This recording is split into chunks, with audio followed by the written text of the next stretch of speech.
Hey, welcome to Plant Yourself. I'm your host, Howard Jacobson. Two quick announcements before we get to today's show. If you're interested in becoming a health coach, I'm offering another run due to popular demand for people who can't make 8 p.m. on Wednesday nights, Eastern Time. So we're doing another run of the program, which will meet, the practicums will meet at 10 a.m. on Wednesdays, Eastern Time, U.S., which means if you're in Europe or Africa, that might be good for you. Also, if you're in the U.S. and evenings aren't good and you have free time in the mornings, either 7 a.m. Pacific time or 10 to 11:30 Eastern, then you can participate. If you want to find out more about becoming a wicked effective health coach, you can go to WellStartCoach.com. Second thing is, if you're not aware of it, Josh Lajani and I have a book that is free on Amazon Kindle. It's called Sick to Fit. And if you just go to Amazon and search for Sick to Fit, you'll be able to download it for free and read it on any Kindle-enabled device, even a phone, smartphone, tablet, computer, whatever. All right, let's get to today's episode. This is the Plant Yourself podcast. I'm Howard Jacobson of PlantYourself.com, WellStart Health, and Sick to Fit. This podcast is part of my mission to help you live a real and responsible life. So today's conversation is one that I waited a long time to have so that I could publish it for the world. It's with Ron Tibbs. Ron has become a good friend. He is one of our stalwart WellStart Health coaches, and he has an amazing journey of transformation that goes far beyond the usual journey of transformation, which is from sick to healthy and fit. Ron was a Marine, he was a cop, and now he's a coach. And embedded in those three different avocations is a giant range of shifts, of changes, of perspective that I think you're going to find fascinating as we go in and explore them. And this is not solely about the healing power of plants, although, of course, they do play a starring role in Ron's recovery and transformation. But it really is about the human spirit and where he found himself and how he self-medicated for a long time and how he finally developed an understanding and a protocol and an approach to life that did not require that kind of self-medication. And I think there's a lot of lessons here because obviously we have police forces and military and they're not going away, and arguably they can serve useful purposes. But as I point out early in our conversation, I have a deep distrust of that kind of dominator authority in general. And so it's beautiful to kind of play with this idea with Ron of like, what could these cultures look like if they were informed by health and life and self-love and love for others and love for the planet, as opposed to the kind of dominator cultures that we often see right now. Before we get to it, a couple of quick things. First of all, the Josh Howie retreat to NOLA, to New Orleans, Louisiana, the first weekend in March is about half full. So if you are interested in participating in that, it's going to be such a rocking good time. And you're going to meet a whole new family that's going to support you on your journey. And Josh is just an amazing host. And if you want to find out more about that, just go to Sick2Fit. That's the sick2, the number 2, sick2fit.com/NOLA, NOLA, all lowercase. And you can read about it and sign up for a enrollment interview so that we make sure we get the right folks on the ground in NOLA, March 5th through 8th. We're looking at a whole bunch of other retreats coming up over the course of the year. So if this weekend doesn't work for you, don't despair. There will be others. We're looking at another couple in North Carolina, one in a fishing camp near New Orleans, and actually starting to look internationally, possibly South Africa in connection with one of their epic races. Either Comrades or Two Oceans or even Run the Berg in September.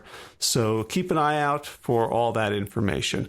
Second thing is, if you are ready to attack 2020 on all cylinders and you'd like some help, I have 2 slots available for private one-on-one unlimited laser coaching for an entire year. The price will shock you if you've ever priced out coaching, especially one-on-one coaching, especially one-on-one coaching with someone who is well-trained and experienced and knows what they're doing.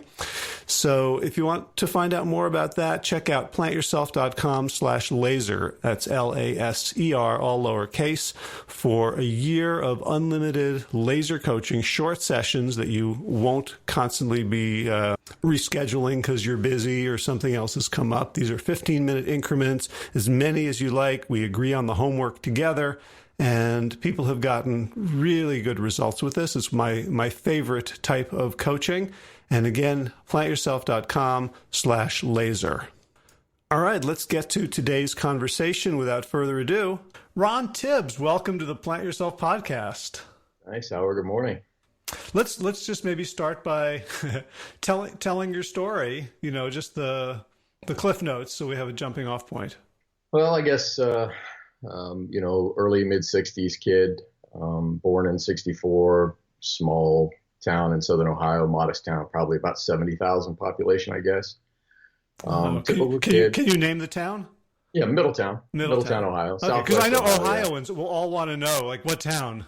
Yeah. It's between Cincinnati and Dayton, which unfortunately makes me a lifelong Cincinnati Bengals fan, and that's just something you can't get rid of. So I carry that burden with me everywhere I go. Oh. No. All right, so Middletown. Yeah, Middletown, Ohio. It was just kind of a blue-collar town. We had a big steel mill there, Armco Steel, and some paper companies, paper factories. So that was, those were the bones of the city.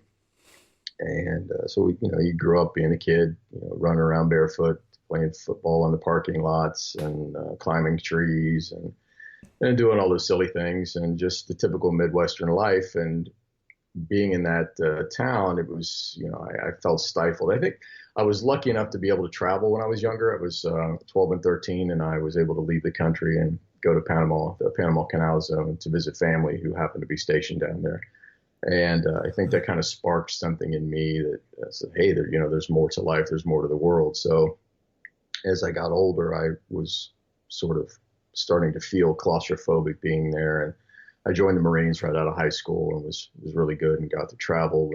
Wait, you joined the Marines right out of high school? Well, a few months after I graduated, and so part of the reason I'm so interested in this conversation with you is you mentioned like this is going to be your therapy session. It might be mine as well, because to foreshadow, you also have been a cop, and like those two professions, military and police, like I have a lot of baggage around, right? Like I grew up in my father was a labor organizer, based, just right of anarchist, and okay. he'd fought in World War II, so he was a vet, but he didn't have much love for the military then, or later. So you mentioned you'd gone down to Panama to visit family who were in the service. Were you from like a military family? Was this considered like an honorable, obvious thing to do? No, my grandmother, my mother's mother, her brother was in World War II. He was in the Navy. And my uncle was in the National Guard during Vietnam. I guess that was his ticket out. So those are the only other two people that were in the military in our family. So, exactly. but for like, were your folks like happy or shocked? Was this like, where did the decision come from? Yeah, it was actually, I joined without my mother knowing. I kind of grew up in a single family home. My mother and the man she was married to when I was born, they divorced when I was probably about 2.5. And I met him again when I was 13, which is another part of the story that kind of started my professional life of alcoholism and or alcohol abuse in the wrong time. So we can get into that a little bit later.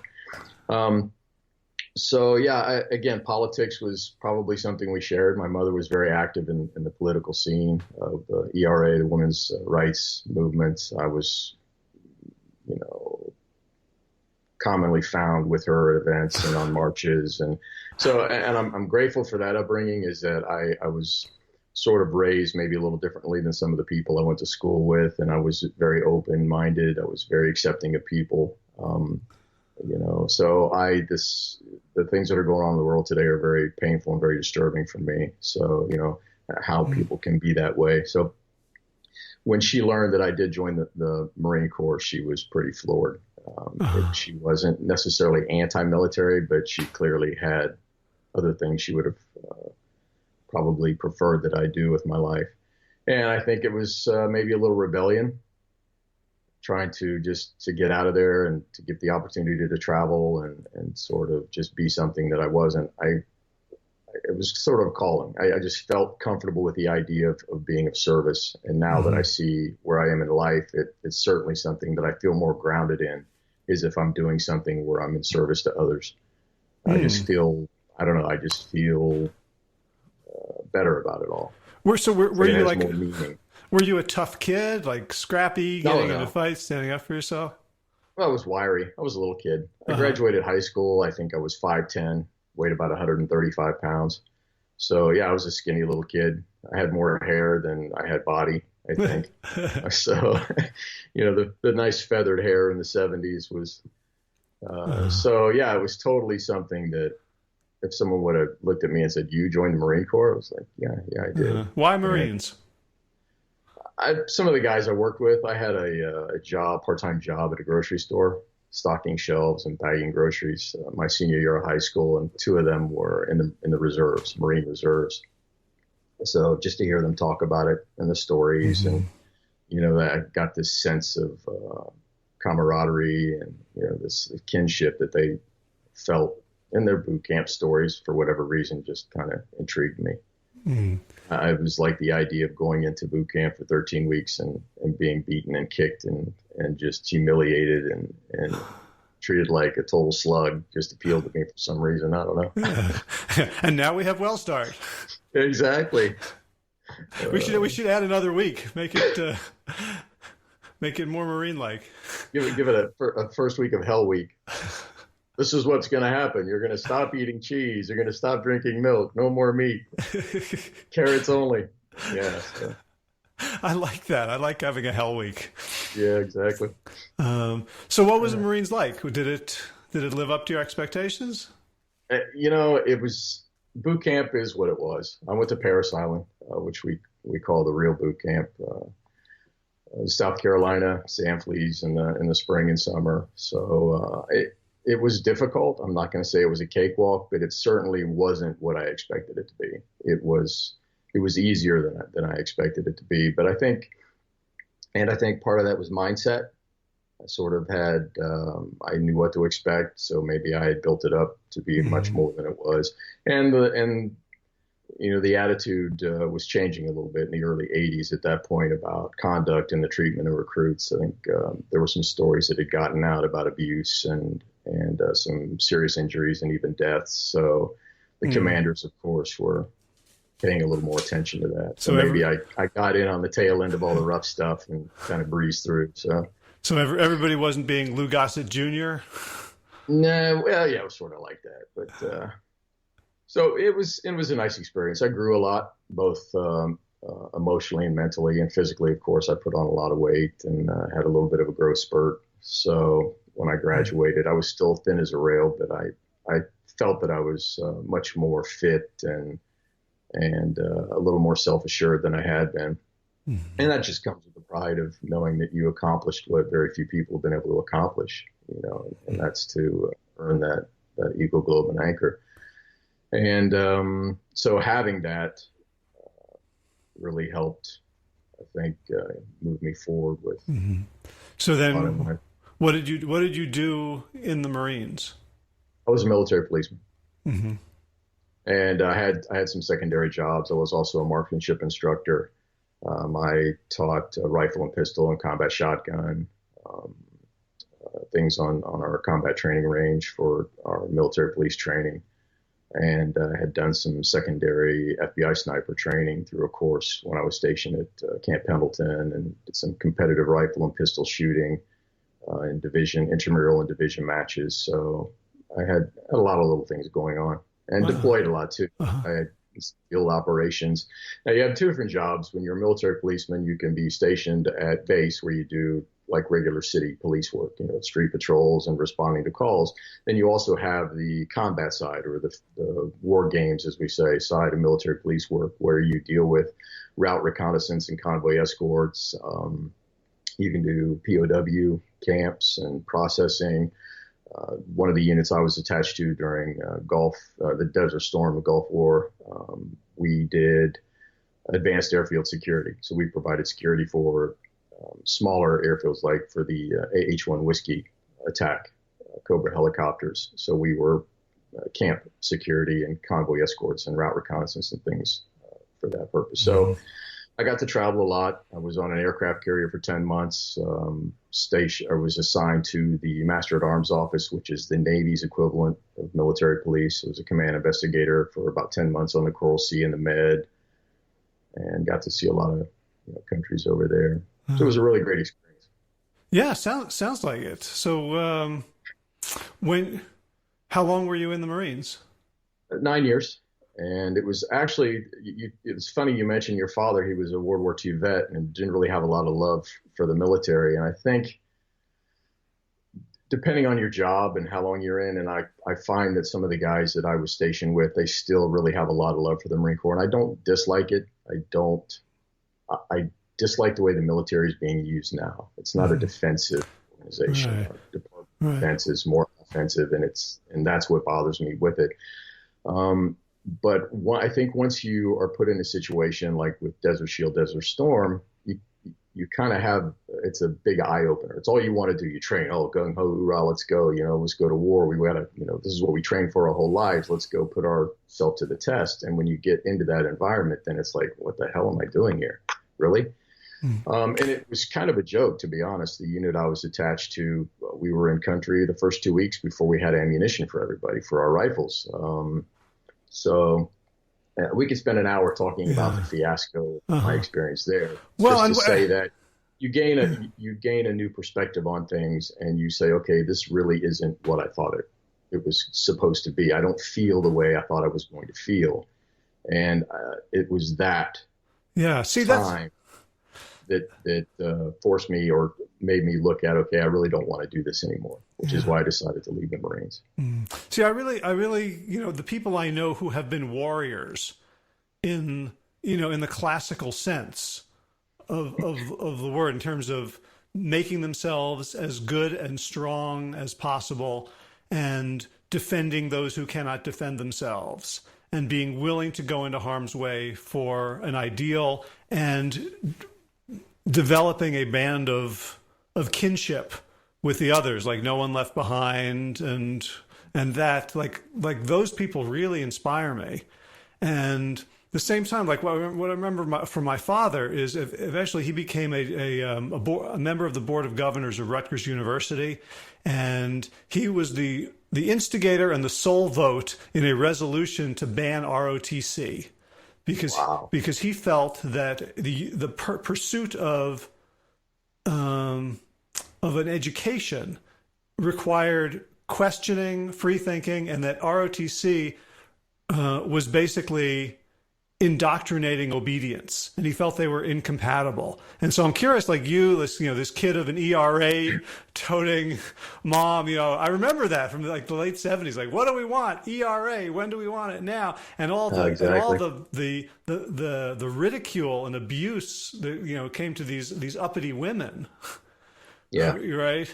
That I'm curious about you, and knowing you now as a very iconoclastic thinker. Did you have to give up or feel like you had to hide any of your own opinions in the interest of military protocol of obedience?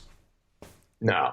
And boot camp was really good for that. I mean, that's what those 13 weeks were for, was to remove all of that, to remove as much of that free thinking and as much of that self-awareness that you might have in making you feel and think and breathe mission, whatever that mission is. And when you think about it, as a leader or commander in time of war, you have to be able to give an order and expect that is going to be taken care of. It's going to be obeyed immediately, instantly, without question. And, it's funny because I still remember a lot of those classes and a lot of those teachings and, the word discipline and what that means. And all of our general orders, those things that you learn when you're 18, 19 years old, they're still here. And I'm 55 years old. So that's how deeply ingrained that stuff becomes. It wasn't until I got a little bit older and then experienced some of that. And you kind of see in many cases how ridiculous it is. Now, I'm not saying that the organization or its purpose is ridiculous. It's just the way that the mission is carried out in many cases. It's, you've probably heard the term FUBAR. I don't know if we're going to keep this G-rated or not. Nah. I'll use the F word, frigged up beyond all recognition, or snafu, situation normal, all fucked up, basically. So a lot of that is true. And it's become the punchline in a lot of military comedy movies. And there is a little bit of reality to that. It's a lot of hurry up and wait, and the way orders are passed down and the way the missions are planned. And it can really just become ridiculous. And having seen that, I started to feel, you know what, this is just getting ridiculous. It's not who I am anymore. It's not. I don't feel the same way about it. Now, being of service, I felt that way, and I just felt that I wasn't really being of service anymore. And it started to become, okay, this is more about me now. I'm just going to do my time. I'm going to take what I can from this experience. I'm going to use it for what I can use it for, and then just get out and get a real job and make a little money. And a lot of it too was the things that they were forcing us to do still that we didn't have a choice about, like the medications or the inoculations or the injections or the pills that we were being forced to take, that some weren't even approved for human use or human trial. So being a guinea pig no longer appealed to me as well. It's time to move on. Okay. So then what did you do after the Marines? So I took that, I guess that whole macho, meathead, and we kind of get back into life and that whole attitude about, because eventually I think this should probably steer toward a little bit about lifestyle and who I had become versus who I am now too. So, that whole meat fueled and protein fueled and macho, manly, testosterone fueled life. Of course, I enjoyed being a military policeman. I enjoyed that type of life, and I transferred that to civilian law enforcement. So I left the Marine Corps in 1992. I was stationed in South Carolina at the time, and we moved out to the San Francisco area, where I had family, the Northern California Bay Area, and started applying for work there as a civilian police officer. Gotcha. And I was hired by a county sheriff's office in the Bay Area. Okay. So the Marines feed you a meat-heavy diet? Yeah. The chow hall was. I mean, it's not just meat. It was a lot of cheese too. It was. We had steaks. I don't know if you call it steaks. It was the thin-cut meat that could have been shoe leather.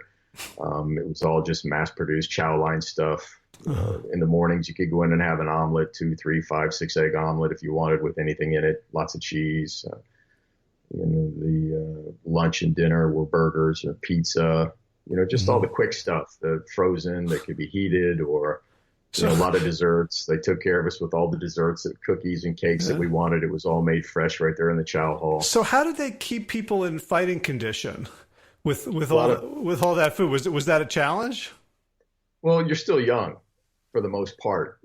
Most people, you're in your late teens, early mid-20s. So your body still has that ability to recover. Whereas you start getting into your 40s, and then you see as the older, the more senior ranks, those guys are slowing down. Those guys and gals are slowing down a little bit, maybe putting on a little bit of weight. And there was a lot of physical exercise, of course, a lot of PT, physical training. We get up in the morning, we do our daily routine, and we go for our 3 to 5 mile run, depending on where you were in your training evolution. Your body was still being kind of resistant for that. And you can get away with some of that. And what I feel now and how I feel now in my life, I always thought I was rather fit and I was healthy. And now I know I was not. I don't remember ever feeling, this clean or this light or this, I guess resilient is a good word for it in my daily routine as I did in 19 years in uniform. So, 9 years in the Marine Corps, just under 10 years with the sheriff's office. So, It's incredible how much you learn about that. Okay. So, you returned to civilian life, became a police officer in the Bay Area. Yeah, I was with And a sheriff's office in just south of San Francisco. I actually got hired to work. My first job was as a correctional officer. So I worked in the jails for a few months until we got to, there was a group of, I guess, 11 or 12 of us that were hired together. And then we promoted to the rank of deputy and went to the police academy and then hit the streets. so, was it different? Like, it sounds like your description of being a military police officer was a lot of support, a lot of sort of positivity, whereas now you're in law enforcement in California. You must be dealing with like crime and criminals and like the worst of human nature.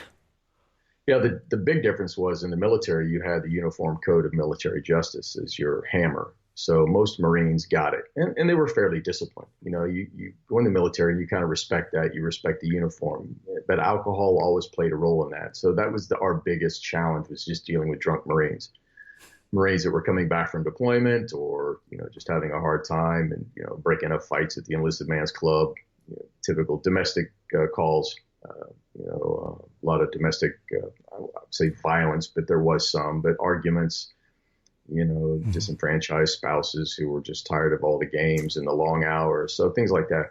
Were you drinking at that point also? Oh, absolutely. I started drinking when I was 13. So I can get back to that when I was reintroduced or introduced to the man who, was introduced to me as my father. He worked at the steel mill that I talked about in Middletown. And when he decided to come back into my life and it was our time to do father-son time, we did what he would do on his off days, which was bowl on Thursday evenings and then go hang out in local bars. So at the age of 13 and 14, I was learning how to play pool and throw darts. I was drinking Bacardi 151 and Coke with ice chips out of shot glasses. And that doesn't sound legal. No, it was not legal, but it was fun. Yeah. So, here I am, a young man and a teenager, not a young man even. I was still a child in these bars, smoke-filled bars, listening to 70s jukebox music and learning how to play pool. I even had my own pool cue when I was 15, and I had my own nickname in the community. So, wow. They called me Middletown Little. Wow. So, did you, when you went into the Marines, did you have what you would consider now a drinking issue or problem? It was, well, I guess we would call it very much social.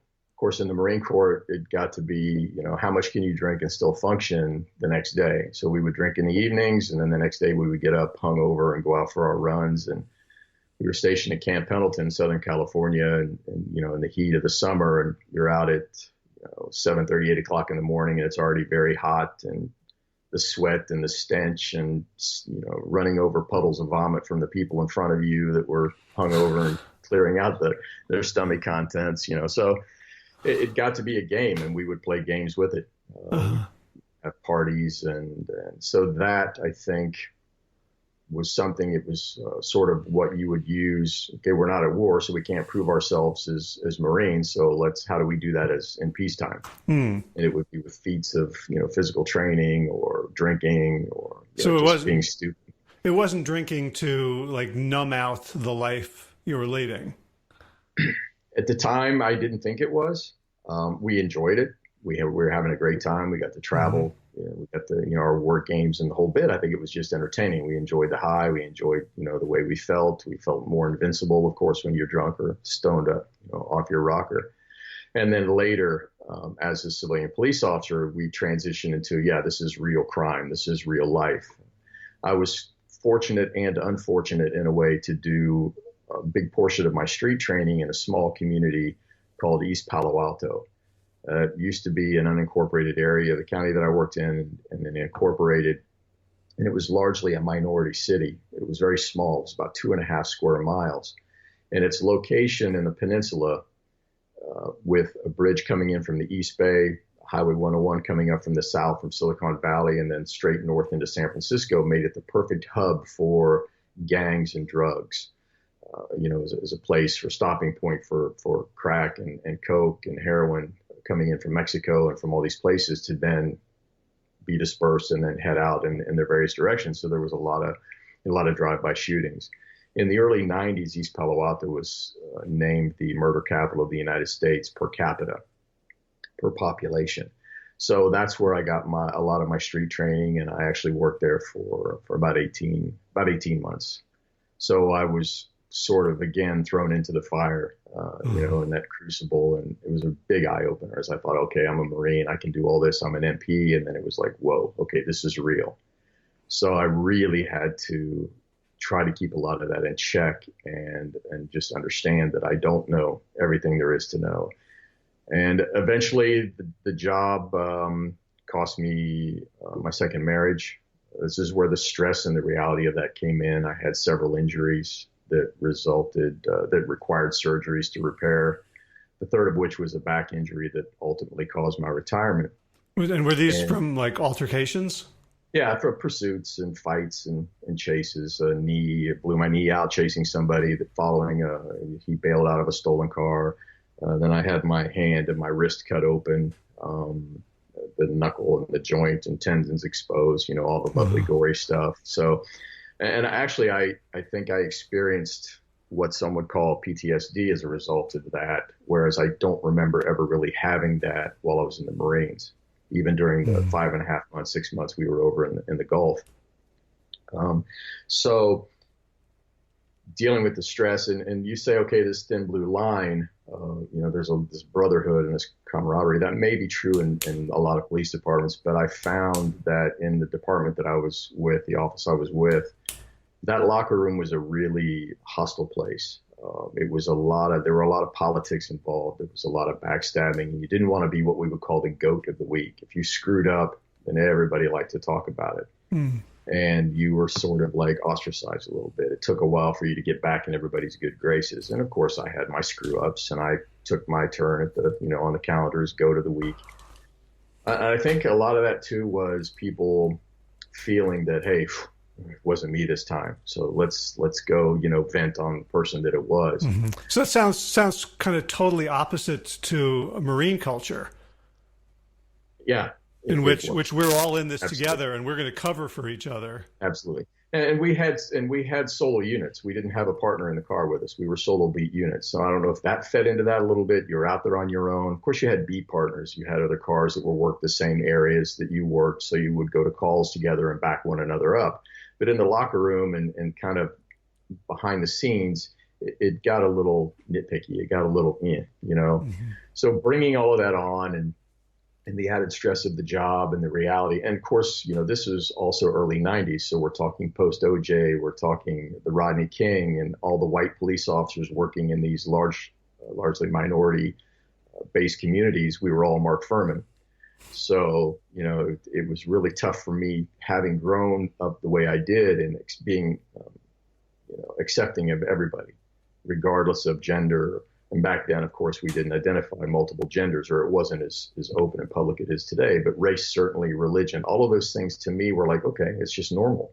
We're just people. Let's just, do what we have to do, and, let's have a community in a neighborhood. So being thrust into that and the reality of like, okay, this is something I didn't expect was really tough. And bringing all of that on, the trauma, the injuries, and then, of course, once my back injury occurred, I was on light duty. I would go back to work, hurt it again, go back on light duty. So that reality of me maybe not being able to be a police officer anymore started to sink in.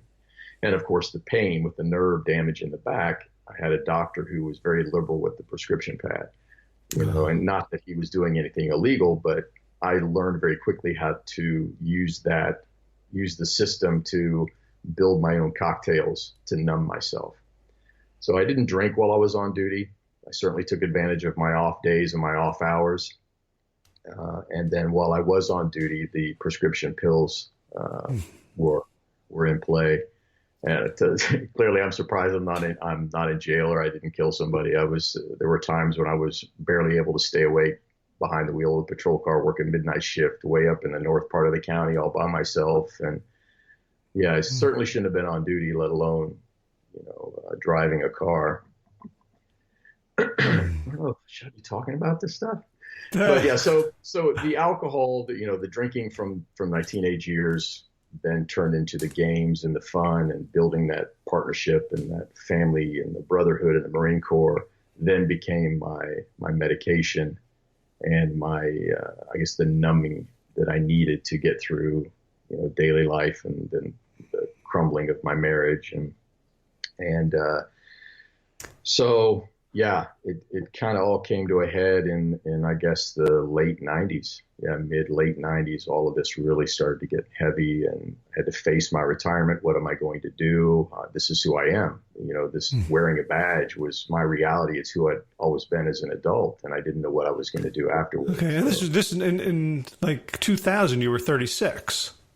Mm-hmm. So is this a normal age to retire? No, typically not. No. It was a medical disability retirement because of the back. I could no longer do the job that was required of me. If doctor told me, look, if you hurt yourself again and you get in one of these fights again, or if I have to operate on you, then we're going to have to fuse your back. And I didn't want that. They'd already taken out part of one of my discs. So I did everything I could to get to stay on the job. It just wasn't working. So having to face that, then it was like, what am I going to do? Mm-hmm. So it's like, okay, well, now I'm a failure at this as well. What comes next? And you saw yourself as a failure because you couldn't keep doing it? Yeah. It wasn't that you didn't feel like a failure based on your performance, but on your inability to keep doing it.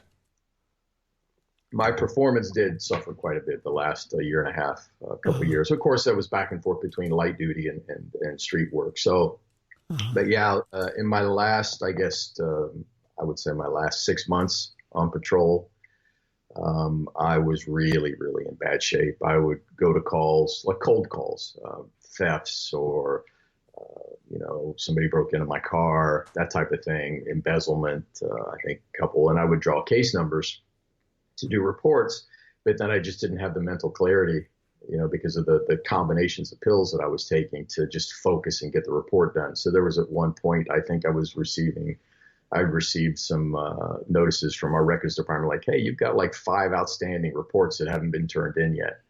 Why don't you get these done? So finally, my supervisors, it's hard to believe that nobody knew. That's another thing is, I did work around some raging alcoholics as civilian police officers, and they would come into work from the night before still reeking, and just it seemed, I don't know how these people are functioning. I mean, this would have put us to shame as Marines, some of these guys. Some of the guys that are not some, but there were a few probably that were using illegal substances, narcotics. One was for his use of methamphetamine. So this is a reality. I wasn't the only one, of course. We find our ways to medicate. We find our ways to deal with this. And also, I was using food as well. Burger King was my first stop and last stop, typically every day in my car, the drive-through. So, right. And so at this point, I imagine you're gaining weight because you don't have the Marine exercises and you're physically unable to move like you were. Exactly. Yeah, I was putting on some weight. Certainly much more than I had ever carried. I was, over 200 pounds, probably a 205, I think was about my average, is about what I carried. The job itself, walking around, carrying the weight with the, the gun belt, the vest and all of that, you are moving some. So you're not totally sedentary until you hit the desk jobs or the, working in the control center or the jails, that kind of. So I'm curious about, because you mentioned, you joined up right after high school. You'd been like really good at a bunch of technical skills, right? Like marksmanship. Did you think, and then, as a policeman, your identity was around your ability to move and like be physically active. Did you think of yourself as smart, or you were just like, I have a body that can accomplish things, and when that's going, there's nothing to fall back on? Yeah, I felt I had some intelligence. Now, book smarts, am I the most intelligent guy in the room? No, but I had a lot of what I would think would be street smarts, just common sense, or if it were common, I guess everybody would have it. So normal sense or good sense. So, and that served me well. And I was able to listen and learn and pick things up. I was very science-based, evidence-based. So it was very easy for me to look at something and figure it out, or yes, that makes sense, or read. I really started to enjoy reading, and I would read a lot of things, the technical or law, or about the Constitution, and keep up on those things. So that came very easy to me. And for some reason that just didn't really strike me as, okay, well, let's just use your brain. You can't be a cop anymore. So what else can you do? And instead of going that direction, I just lost all faith in who I was. I was completely lost. And then the drinking really picked up.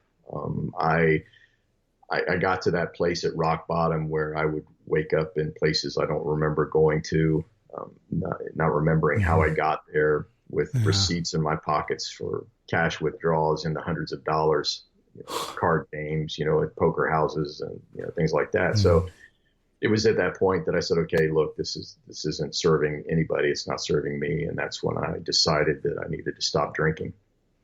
So what year was this? This was in November of '99. I want to say around the 20th of November. Okay. So, and at that point, did you have like friends or community or family around? Because I'm just hearing like so much soloness in terms of like driving alone, and your marriage fell apart. Not really. A couple of people that I talked to, would stay in touch with. Family. My younger sister is actually who I turned to. She was living in the Bay Area at the time, and at this point, my marriage was pretty much over. It was just being, the paperwork had to be finalized. I was also dealing with some really severe depression, suicidal depression, which came to a head also after I'd stopped drinking. Of course, I didn't have that medication. I wasn't numbing myself to avoid all of the things that I was fearing in my future, and the frustration from, not feeling like I wasn't being taken care of by the department that I was retiring from. A lot of self-loathing, a lot of why me, and I would put this, but there's a reality to that. And I don't want to try to belittle that, that level of depression. There are some real things there that are going on that make us look at it in a way of, this is happening to me. Why is this happening to me? Instead of looking at it and saying, okay, I am still in control. Yeah. I was nowhere near the ability to recognize that. Yeah, I ended up in the hospital for the suicidal depression to be evaluated for all of that. So it's not good when you're a police officer and you're facing these depressed feelings and you still have your gun. It's not a good recipe for longevity. It sounds a little nihilistic. Yeah. So in a way, the retirement was, at the time I felt was the worst thing that could have ever happened to me. And looking back, it was the best thing that ever happened to me. It took me out of that environment that was destroying me emotionally, that had ruined those personal aspects of my life, that had ruined my ability to function in a society of others who were not police officers. There was very little of that. It's sort of like this tribe mentality. Nobody wants to be around a cop, because even if you're with somebody, typically when you meet a police officer, it's because something bad has happened, whether you've done it or it's happened to you. Mm-hmm. So that whole reality of, no one wants to be around that energy. So having left that environment was the best thing that could have happened to me. It allowed me to face these demons and to get through all of these issues and to learn how to deal with the depression and to find healthier ways other than alcohol, drugs, and food to medicate myself. So I'm very grateful that it happened now in the end. Mm. So I know, fast forward, I know that it was like 2012 or 2013 when you made your health journey. So what was in those intervening 12 years between 1999 and when you sort of hit rock bottom health wise? Yeah. So I got rid of the alcohol, and a little bit later I managed to stop abusing the prescription pad. I found ways to manipulate and alleviate the pain. I had a doctor through Kaiser, my psychiatrist, who finally, after a couple of weeks, 2.5 weeks or so of listening to me whine and just break down in these sobbing panic attacks in her office, I guess just saying the same things over and over. One day she just set down her pencil, took her glasses off, and she just looked at me and said, "So what?" I was like, just looked at her. I was like, "Excuse me?" She said, "So what?" And I was like, okay, well, this is a new approach. Aren't you supposed to be my advocate here? You're supposed to be, taking care of me and telling me that the world's going to be okay. And she's like, look, can you change any of this?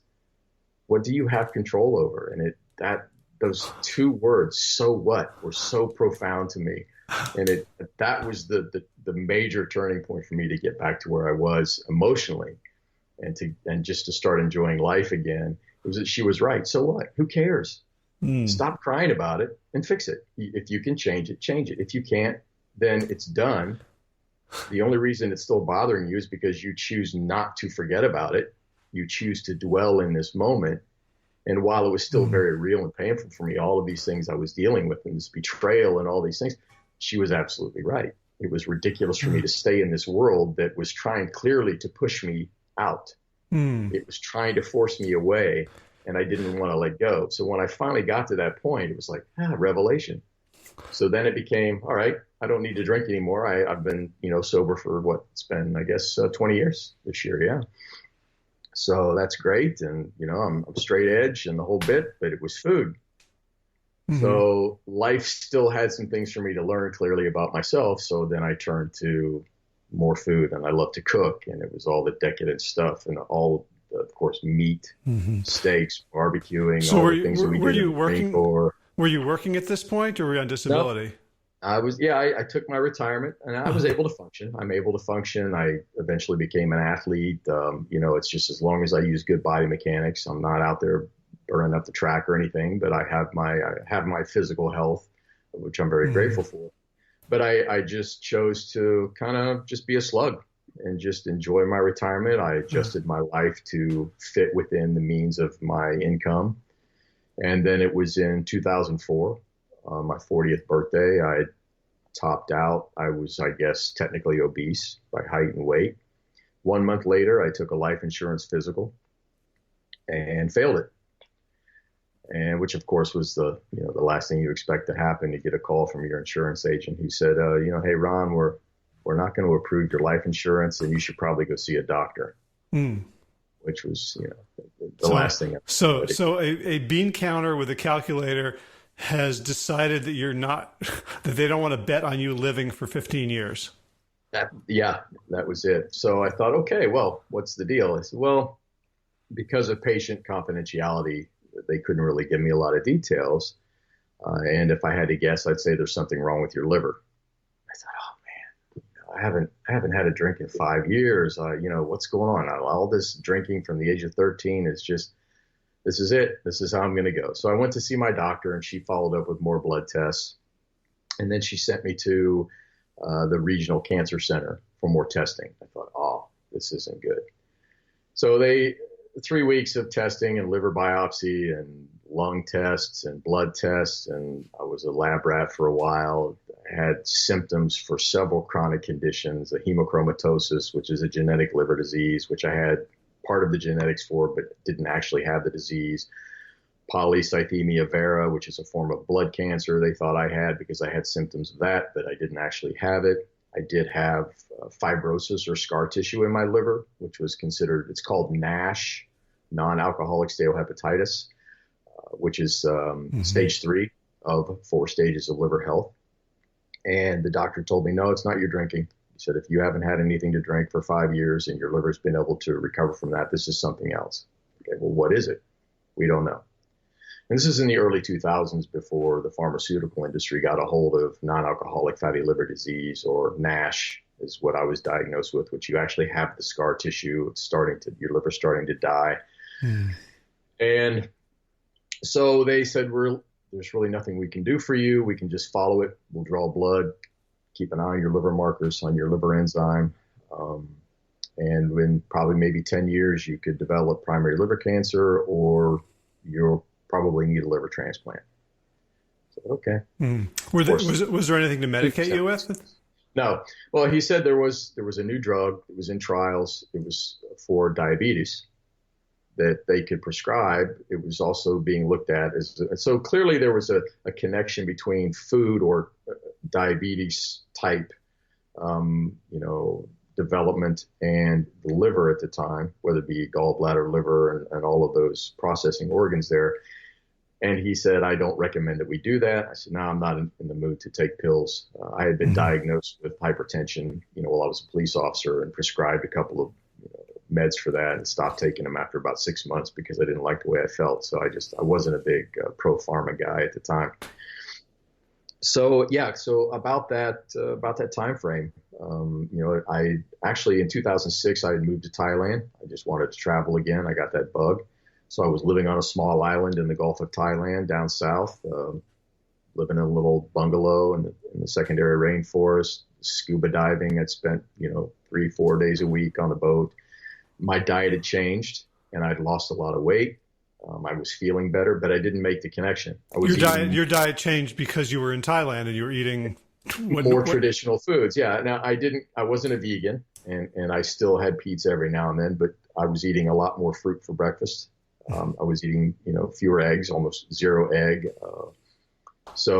Fruits and smoothies for breakfast.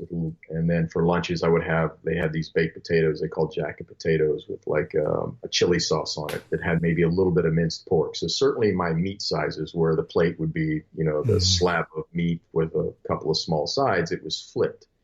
So I had lost some weight in the 5.5 months I was there, but I didn't make the connection. Okay, I'm swimming, I'm a little more active than I was, I'm just, enjoying life.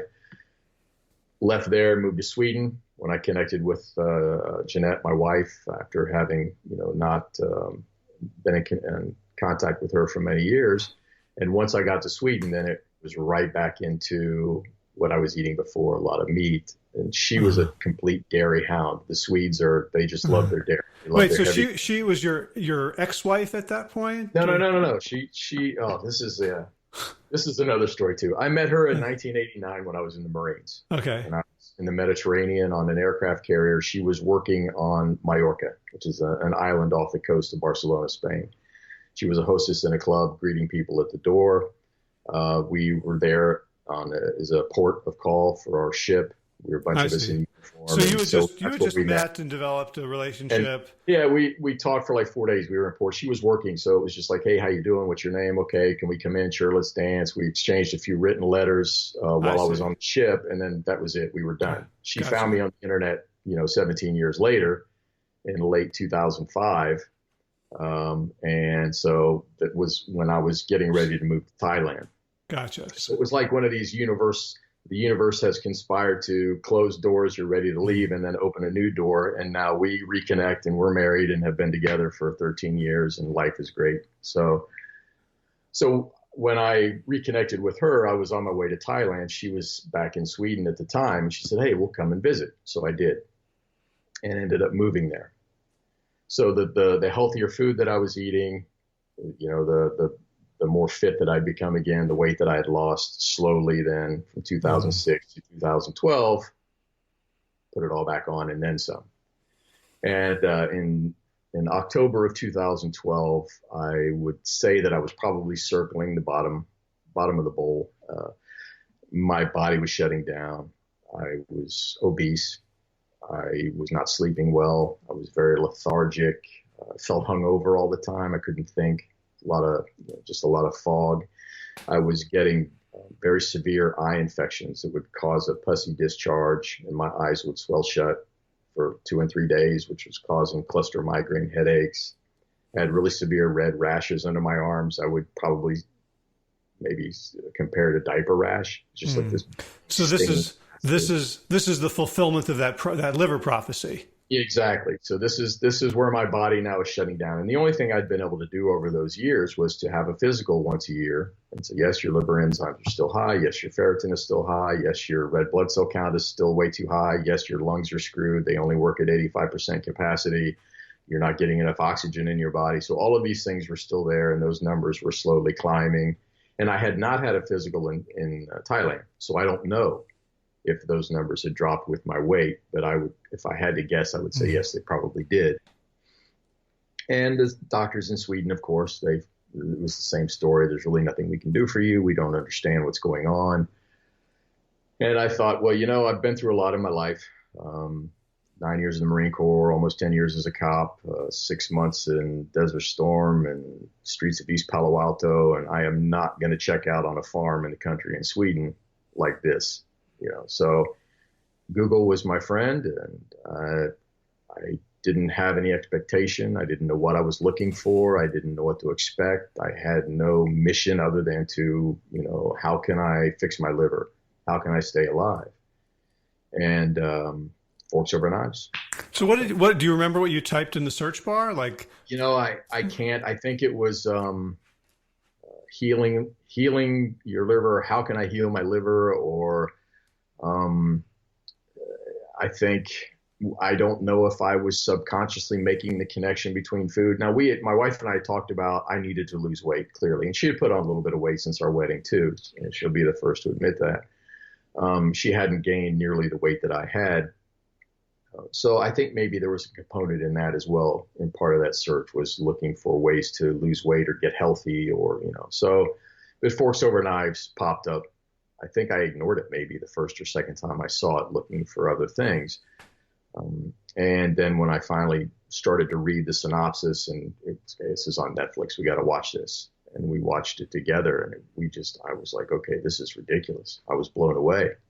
But now, as I recall, there's nothing in Forks Over Knives specifically about liver, right? So Absolutely not. So I didn't know that, okay, is this going to work for me? It just made sense. And having that scientific background, having that ability to listen to information. And then I took that first viewing and the people that we saw, Rip Esselstyn and Drs. Esselstyn and T. Colin Campbell, and all of the people that you've worked with for all these years, and the books that you've helped them write. And okay, I need to find out who these people are. Are they legitimate? Are these quacks? What is this? And the deeper I got into that, and finding their YouTube videos and their TED Talks and all of their books and their publications, it just made sense.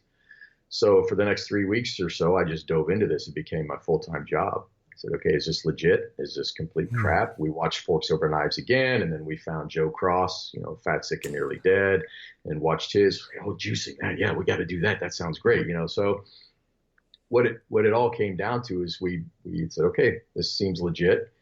If this is going to work, then this is what we need to try. If it works, great. If not, then we'll find something else. So we decided to overnight. So that October, I gutted the kitchen. We emptied our pantry. We got rid of everything that was processed and refined. No more animal products. Went to the farmers markets in the market, and that was it. We haven't looked back. And within 9 weeks, it was, I think, 9.5 weeks. It was that following, I guess it was late December, early January. I had a scheduled physical already. And I went to that physical having been 100% plant-based, very clean, for that time. And all of those biomarkers in my blood that showed that I was unhealthy were all in the normal to low normal range. How long did it take you from when you made that clean break with the old way of eating? Did you know in your body that things were improving? What did you notice? I was miserable for the first week. Probably 10 days, I just felt like crap. And I don't know if that's because I just had all of this fat that I was cramming into my body, finally being able to hit my bloodstream and leave. People say a detox. I don't know. Your body detoxes every day, as I understand it. So I don't know what it was. And my taste buds were changing. So did you look upon that as evidence of that it was working or that it wasn't? I didn't have any thought really either way. I just thought, okay, even for me, as poorly as I had felt, as bad as I was feeling in the condition I was in, to then say, man, I don't feel well. This is like weird. I didn't know what to think about it, good or bad, but I was committed to it. I wanted to see what was going to happen. And having read stories from other people who had shared their transitions and had talked about it, I remember there were several accounts of, you're going to feel like crap for a little while, stick with it, be patient. And then one day I woke up and it was like, I felt rested. I guess this was a couple weeks in, maybe. I woke up, I was like, wow, okay, I have a clear head this morning. This is incredible. I don't remember feeling this way for such a long time. And in 5.5 months, I had dumped 65 pounds. I had all this energy that I never remember having as an adult. Even as a young adult in the Marine Corps, when you think you've got all this energy, you still have the recovery issues. You still have of course I was drinking a lot. So there was a lot of hangover at play there. I think if I had probably been a little less accustomed to the beer bottle, I would have felt better. But having now this new profound reality, it's like, this is incredible. This is just, okay, this is a good start. I don't want to get too excited about this. I've had things come back and be a big disappointment. And it just never changed. It continued to get better. The weight loss, the weight melted off. This is the winter time now in Sweden. So there was no exercise. There was no out running. And it was just walking the dog a couple times a day, for 15 minutes. And it was just incredible, the shift and the mental shift. I felt so much better about, of course, you're healthier, so you feel better about life. But it allowed me to just have a clearer head and to just see, okay, you know what? This is information that everybody needs to hear. So that euphoria over that first month and a half, then the weight loss, and after that 5-6 months, I got very angry. Kind of turned. Okay, why didn't my doctors know this? Why did I have to get to the point that I had over those 8-9 years of misery? This roller coaster of weight loss, weight gain, and not feeling good about it. And during that time, you were doing all the right things, right? You stopped doing all the things that were obviously hurting you: the alcohol, exactly, the pills. Yeah. You were a poster child for like a healthy Western person, eating Western. Completely straight edge, cut out caffeine. It was just incredible. And here I am now. I paid my dues in life. Why are you doing this to me now? And it was the food. All the things that I had been doing with the alcohol and the pills, I was doing with the food. Not that I was really running from, I was very happy. Life was good. I was retired. I was living on a farm in southern Sweden, the beautiful countryside. So emotionally and in the things that I had in life were all there. It was all perfect now. And then the health. But it was the eating, the foods I was eating and the quantities to which I was throwing them down my throat. That was just normal. That was just the way we all ate. Yeah. So it was. So what did you do with your outrage? Yeah, I was very angry. I thought, okay, this is something that everybody needs. So immediately I started shouting from my little soapbox, from my little rooftop, at my family to start with and my close circle. And they all looked at me like, yeah, okay, great for you. I'm happy you lost the weight. Leave me alone. I enjoy my pork chops. I enjoy my holiday roasts every day, kind of thing. So I just do research. I took the course with the T. Colin Campbell's course through Cornell University for the plant-based certificate in plant-based nutrition, and just started finding smaller groups on Facebook, reaching out to people. Forks Over Knives contacted me, their editor, and asked if I'd be willing, because I posted on a couple of comments, I guess, and shared a little bit about my story. They contacted me and wanted to know if they could do a write-up. I said, absolutely. If my story can help even one person, that's great. So then I started to feel this calling again, like I felt when I was interested in becoming a Marine or becoming a police officer. It was like, okay, this is a way for me to serve again. So this, I feel comfortable with the idea of putting myself out there and being there for other people. If it's just one person, a small group of people. It's a different type of vulnerability than putting your body on the line in East Palo Alto and putting your story and all its rawness and ugliness.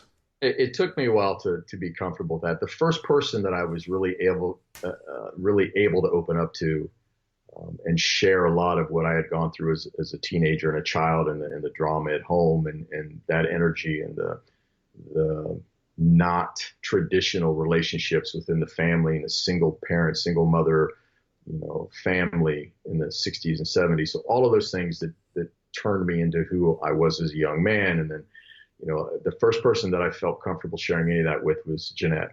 And when we got back together again, I said, okay, this is me. And it was like a torrent, like a hurricane. I just unloaded on her everything about my life, everything I'd done, everything the people I had been over the years, and she was still sitting there when I was done. So I thought, okay, well, she accepts me, so that's cool. And so it was all great, And so then having now this being in this position of being able to share parts of that with people who had or were currently in or maybe trying to transition from those places in their lives was very appealing to me. So I felt, okay, yeah, I've dealt with a little bit of that. Now, I'm not comparing our stories. I never want to compare what I went through with anybody else. My story is no worse or no better than anybody's. It's ours. It's our journey. We deal with that. And being able to learn that and understand, yes, I've been there to some extent. This is what worked for me. Or, let's find the answer together. It was a different sort of service. It wasn't, I'm coming in to fix a problem as a cop. You get the call, you arrive, you adjust everybody's attitude, whatever that means, whether it's verbal judo, whether it's physically, you have to adjust attitude and then you leave. This is now much more interpersonal, which I find is much more gratifying to have that. You fix it and you think it's all fixed, and then you drive away and you're leaving these crushed and broken, people and their lives behind you. And you think, oh, that was great. I just saved the day, but they're still in turmoil. They're still crying. They're still broken and feeling abused and violated. Now being in this position of walking people through and holding their hand and being there in that way, it's just so much better. So yeah, can we talk about your coaching and your coaching career? Of course, yeah. And of course, I have a little self-serving thought in there early, and so we ended up moving to Spain. So from there, of course, working with people in Europe who really have zero interest for the most part in being healthy or changing their lifestyle, I was able to connect with some people on the internet. One woman in particular who contacted me after seeing my Forks Over Knives write-up about the NASH, my hepatitis, liver disease. She said, "Hey, it's awesome that you're better. You're the first person I've seen, who's actually healed their liver." She was on a liver transplant list, and she had been suffering from NASH much longer than I had. She was much more, I guess, her liver disease had developed much more than mine had before I was able to change. So when she contacted me, I spent a lot of time with her. So the early parts of my coaching career, I would say I was basically mentoring. I was doing it for free. I had no interest in charging people. It was just me spending time on Skype with anybody who had questions and trying to guide them through. And she, long story short, ended up coming off the liver transplant list because of her connection with me and me really trying to emphasize the importance of going 100% plant-based, because she was familiar with Forks Over Knives and was kind of dabbling around the edges, playing around with, okay, let me have a little bit more of this in my diet and a little bit less of this. So having that success, it really helped me say, okay, yeah, this is what I need to start doing. And then you came along, you entered my life, and I'm very grateful for that. I think I commented maybe on one of your posts. I'm not sure exactly what started. It was when Howard Jacobs had contacted me the first time. I had lost my mind. It was like, wow, this is incredible. This guy, he's an author. He's one of these powerhouses in the industry. Why are you talking to me? So my hammer of driving this message home, which was very ineffective, you were able for me then to take that hammer out of my hand and show me, okay, you know what, this is a different way. I did want to guide people through, but I was still like, okay, this is the only way to do it. So being connected with you, and then eventually meeting Josh and becoming, and Kevin, of course, getting the training for the WellStart coaching and learning this new, it's not a new philosophy, it was for me, but this new style of understanding the journey the journey that I went through, that I was dealing with is similar, but also completely different than everybody else. Yeah. And everyone has to come to that path in their own time and in their own way. Right. And now you're one of our core WellStart Health coaches. Oh. And it's so great working with you on a daily basis. And something that occurred to me during this conversation is like the thing that you bring fairly uniquely is a combination of all that stuff about, understanding and empathizing and holding people where they're at, and a healthy dose of so what. that, and that's what I think. I go back to that and I think of that every day. I start to feel sorry for myself. And as you know, we're dealing with some family illness now. My mother has cancer, so I've been really immersed in that. And it's been very difficult for me. I've had to put my life on hold again. This process has taken me away from my wife. It's taken me away from, we're separated now, not in marriage, but by distance, because I'm dealing with this and she's at home. So it's also forced me back into that those times when I was a young boy and a young man, in that dynamic, and forcing me to visit this family dynamic that was very raw for me.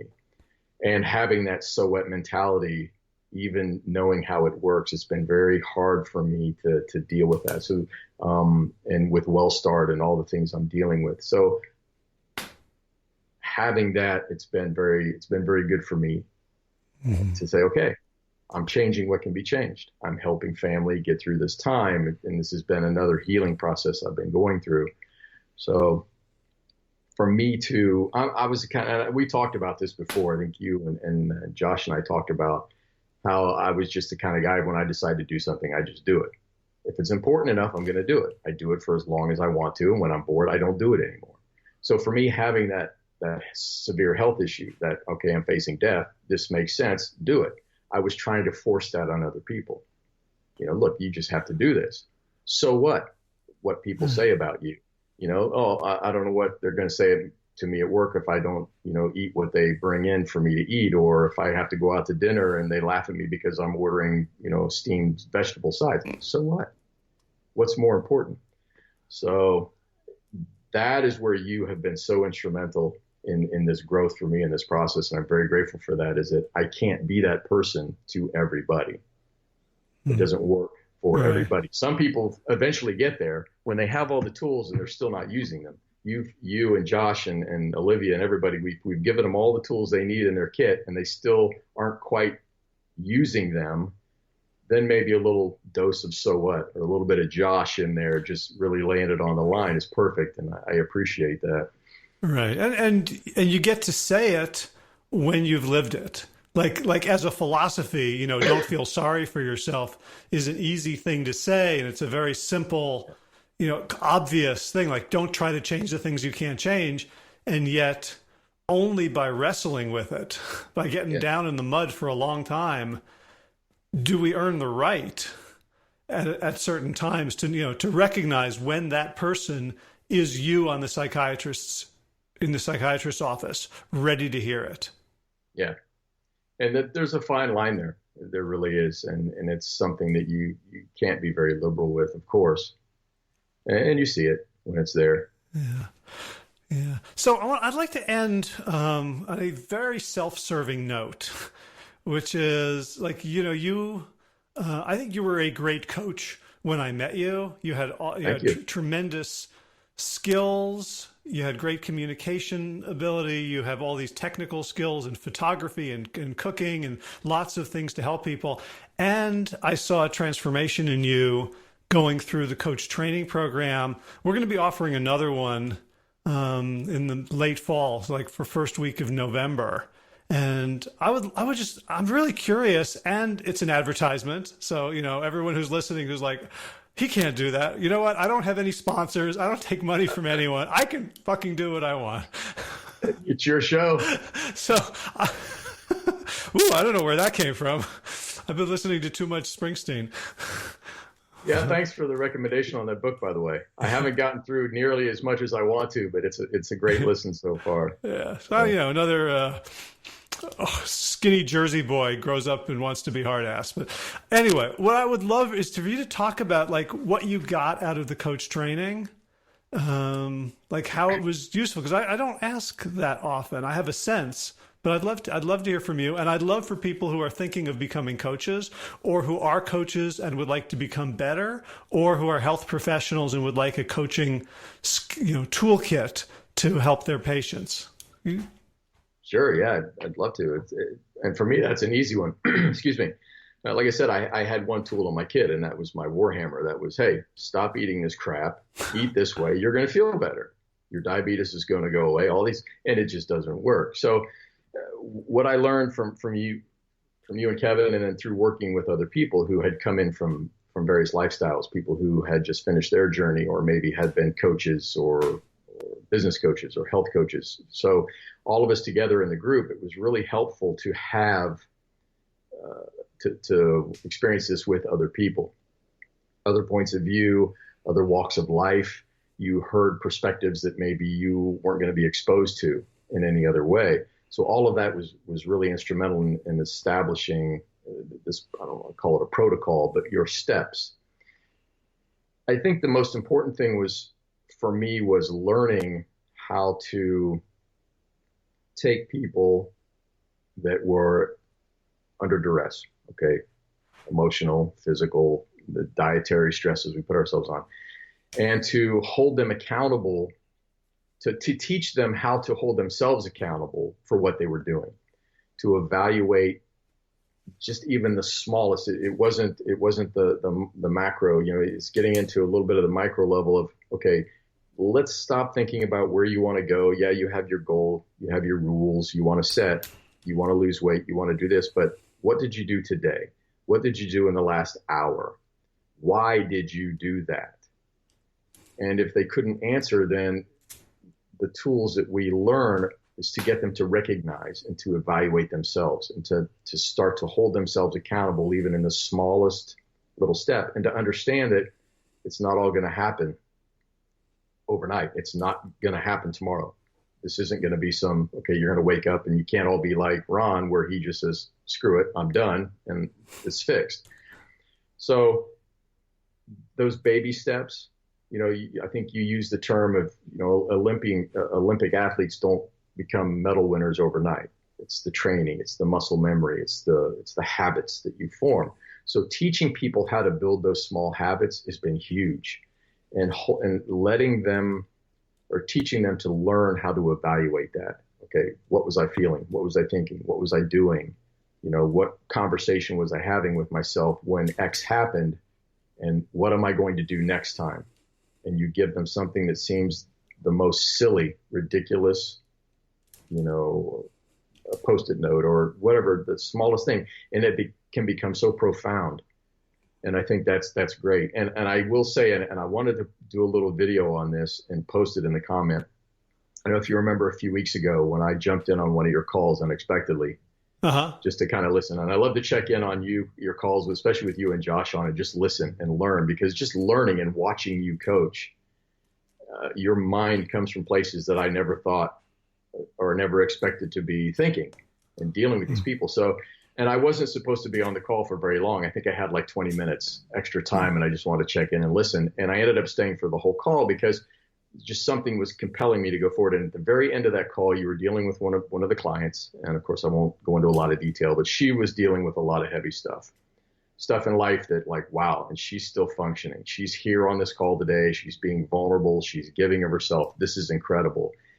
And when she started to share, her body language, her energy was negative. The look on her face was just pure pain. The language she was using was very negative, self-deprecating. And I'm thinking, okay, this is going to be good. How's Howard going to deal with this? And you called her on it. It wasn't a handhold session. It wasn't one of these, okay. You said, you know what? I'm going to stop you here. I'm going to check you on this language and what you're saying. And she tried to push back, and you said, no, I'm not letting you off on this. And it was done in a very kind way. It was done in a very supportive way with the community of the other people that were on the call. And I think we could all feel that. And within just a few short minutes, you got her energy to shift, and it was like a light bulb came on. Her face lit up.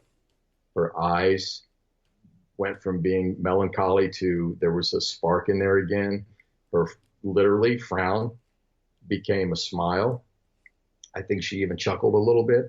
And just having those tools, or learning that ability to take somebody, even when you're calling them on, what they're saying and what they're doing, to get them to realize, you know what, I'm feeling the worst I've felt in weeks. I just don't have the desire to do this anymore. Basically, I'm looking at all of these things that are just trashing my life right now to, wow, you know what, I am doing this. I'm still being successful. This is still working. This is great. And that was why I was on that call that day. I honestly believe I needed to see that and to feel that and to watch you work in that way. And learning these tools from you, I would say if there's anybody out there that has any idea that you want to be a coach, or you think you already are a decent mentor, a decent coach, the things you're going to learn through WellStart are going to make that look pretty shabby, in my opinion. So yeah, just that alone right there. I wish I could just isolate that moment and use that as a recruiting tool to watch you work that magic on her, and her energy shift, and her language, and the level of her positive mental attitude just went up just exponentially. Well, thank you for reflecting that back to me. It's something that I learned from Josh, at least overtly, that coaching, the only thing we're trying to do in coaching really is to help people stop lying to themselves. Like once I understood that, then all the tools that I had suddenly were in service of like this transformative goal. Like that's like the basis of everybody's problem, including our own, is where we are lying to ourselves, where we're bullshitting ourselves. And it's so easy to see it in other people. Yeah. And it's so hard to see it in ourselves. And, the skill of coaching is we don't tell them where they're lying. We don't show them. We kind of, put them in a corner where they just are suddenly faced with, oh, that's not true, or that's not the whole truth, or that's not the empowering truth that I could be asserting. Mm-hmm. Absolutely. And not everybody will get it. Of course, you have to realize that, or people will come to that realization maybe much more slowly than others. So learning that, right? Yeah, that's part of the skill is not doing it before it's time. Exactly. Yeah, we're not all the same. We're not on the same mold, clearly. So, and me also, another thing too for me is through this training has been able to, and while I'm very happy in my life and things are going wonderfully well for me compared to, many people, or compared to things I dealt with in the past, it's life. It has its ups and downs. It's not all, rose gardens. It's not all, hey, I'm this euphoric life. It's real. Even for we coaches, it's still very real. So, like you say, where am I lying to myself right now? Thinking and putting myself under the microscope of WellStart and that platform and those techniques and the breathing and the check-ins and the stress proofing and all that has been very helpful for me, especially this last year. Yeah, that's the dirty secret of coaching, is that we're doing it for ourselves. Doing it for ourselves, absolutely. It's like, I checked in with you the other day. It was just nothing more like, what, I need a dose of Howard. I just need to see that face, those eyes, and just listen to his voice and, tell me everything's going to be okay. So, yeah, so it's all good.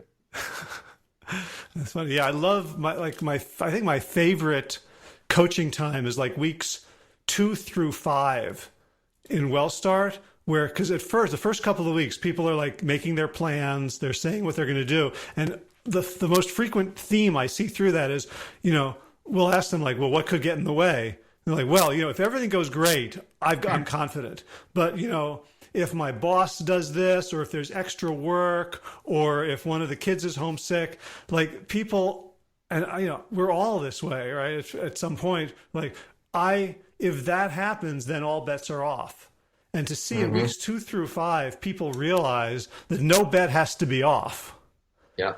That there are, if you make it a non-negotiable, then most of life's hard knocks are not going to knock you down, or if they do, you get right back up.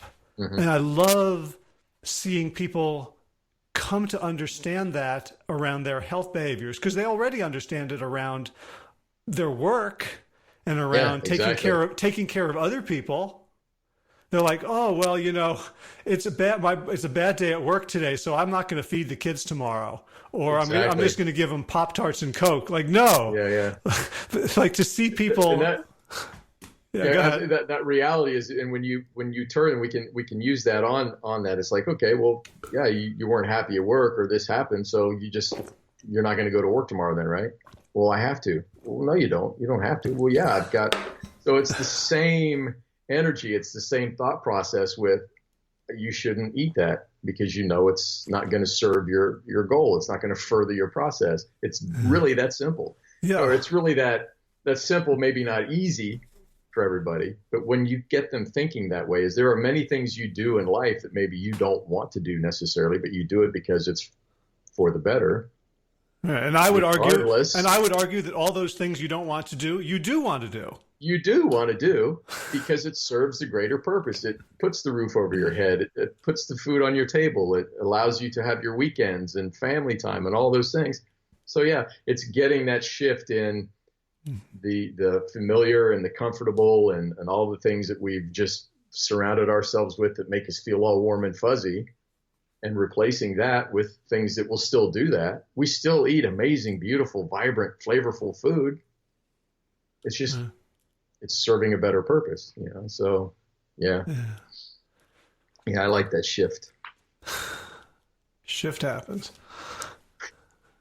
All right, man. Anything else you want to drop on us before we go? Yeah, we could talk forever. I mean, there's still, unpacking all of that.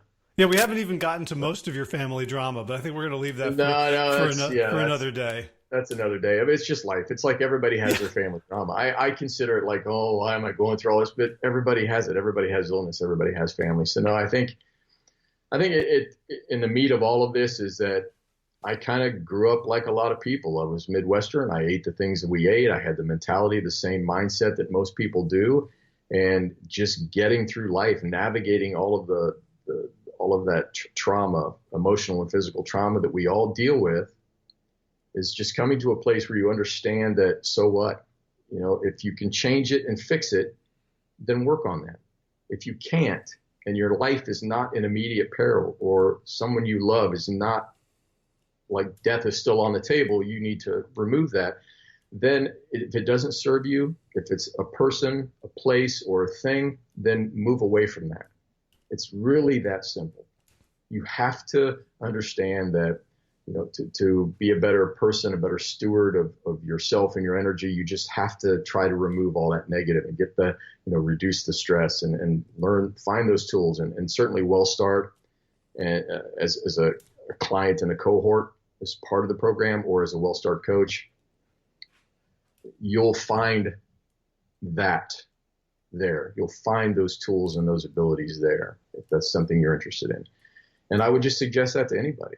Just have your so what moment. If it doesn't serve you, then move on. And then concentrate on the things that do serve you. And I think everybody can just experience a much better life. All right.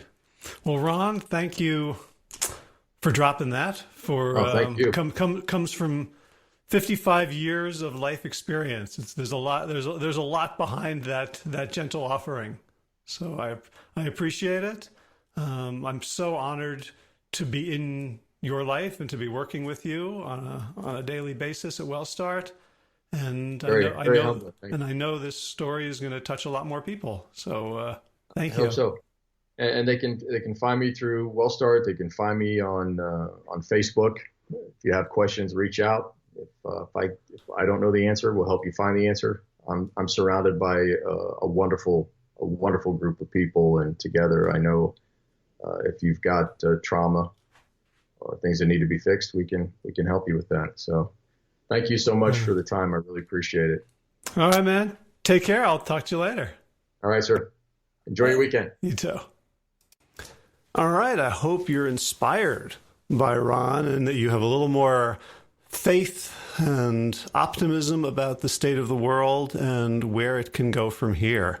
So if you enjoyed this episode and you'd like to support the mission of the show, you can subscribe and leave a review on Apple Podcasts or wherever you get your podcasts. You can also become a patron of this show just by going to Patreon and searching for yourself and becoming a monthly contributor. That helps take the burden off of me and shows your commitment to the mission of the show. So if you're interested in doing that, thank you very much.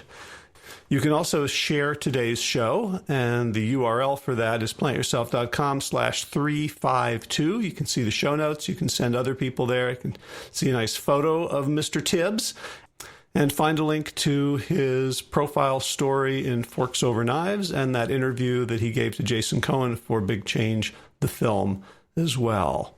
If you're new to this show, you can catch up on hundreds of archived episodes over at plantyourself.com.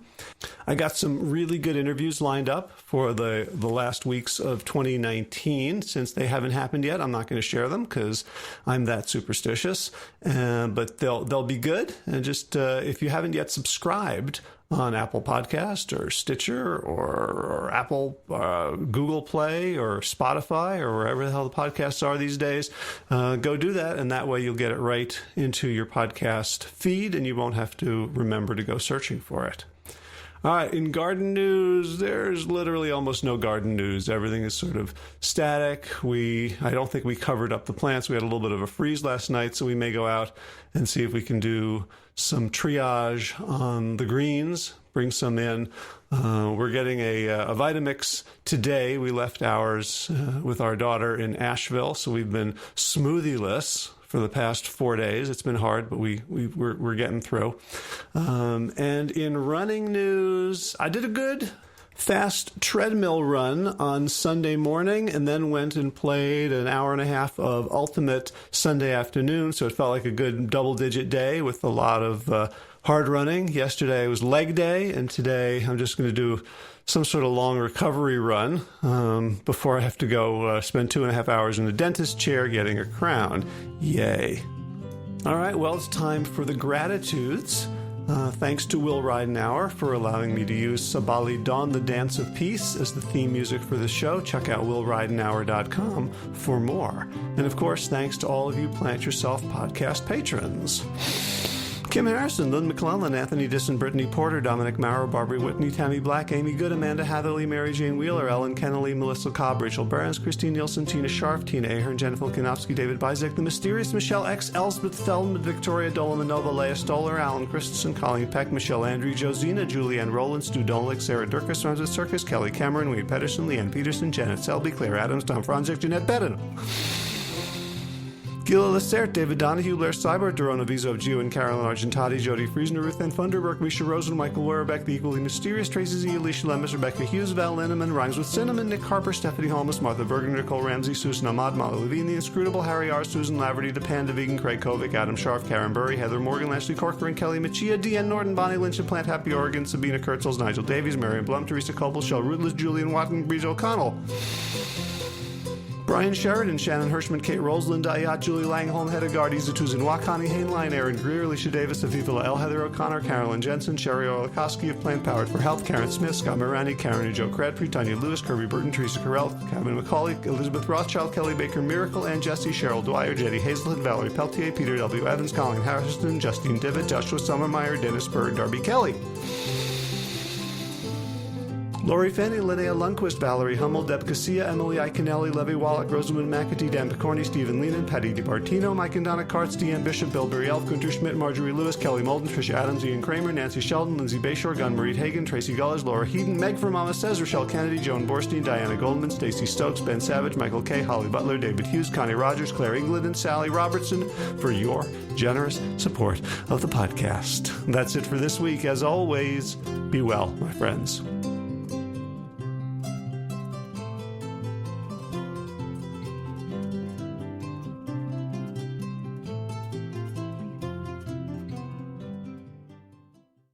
So if you appreciate the Plant Yourself podcast and would like to help support the mission of the show, there's a few easy ways to do it. One is to just go to wherever you get your podcasts and leave a review. Let other people know about it. Give us some stars. Give us some love.